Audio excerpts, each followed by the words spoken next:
I'm Cindy Eisen from Advocacy and Protective Services. We are the corporate guardian mandated by statute to provide protective services for adults with developmental disabilities. Still trying to get used to taking the MR out of that phrase. We are the guardian of the last resort. We get appointed by probate courts throughout the state when there are no other family or individuals who are either willing or able to represent the individuals who have been deemed incompetent by that probate court. A number of entities that have already been mentioned here this morning: mental health, criminal justice, medical providers, other service or residential providers, vocational, educational programs. We work with all those entities and try to be a part of the team of entities or individuals that support the individuals that we have been awarded by the probate court. Who is the superior guardian? And we are mandated by them to always act in the best interests of the individual that we serve. So what do? A large part of what we do is to provide informed consents for lots of different areas. If we have been awarded full guardianship of the person, then we may make decisions in virtually every area of that individual's life, with the exception of finances, because guardian of the person would exclude us having any authority in the area of their money.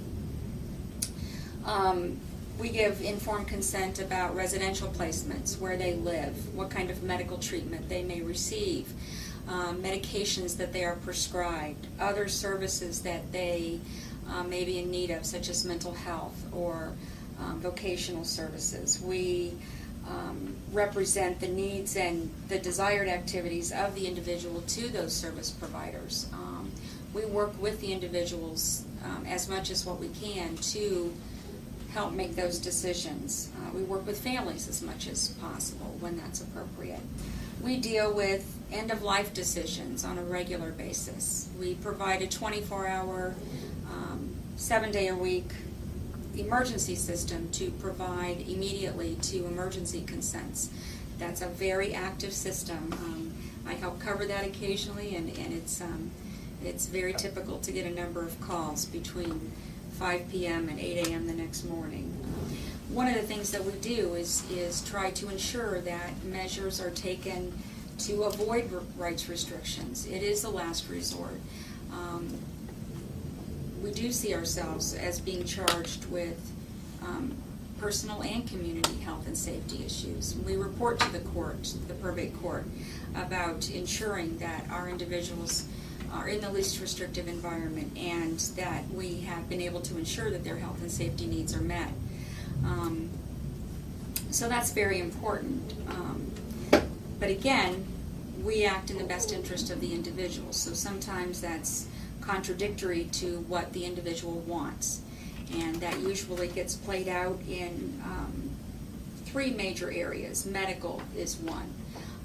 We have individuals who may want to go against what the doctor orders with regard to their nutritional needs.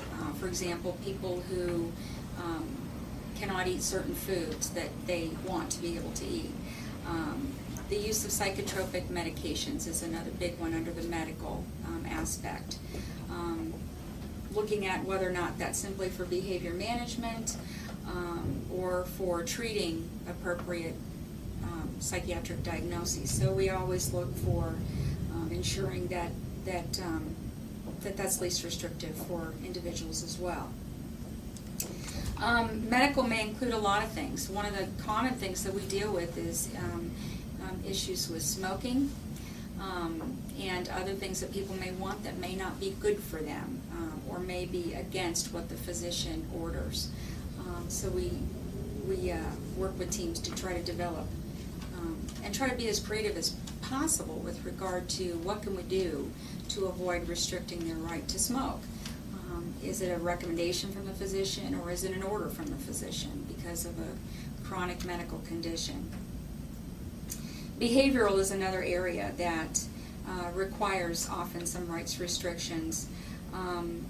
Levels of supervision, 24/7, eyes on. You're familiar with some of these terms from individual service plans. Limiting the access that people have to communities, to certain populations, to past victims if there's sexual offenders or aggression kinds of things. Legal is another example. There are rights restrictions that we give consent to because of legal conditions, because of court orders, because of parole, because of probation. We've already said court orders trump guardianship. We serve individuals who are currently in the Ohio Department of Rehab and Corrections in a prison setting as we speak. We try to continue to work with those teams because our plan is that eventually that individual will be released and will be back in the community, and that we'll need to continue working on creative ways to serve that individual.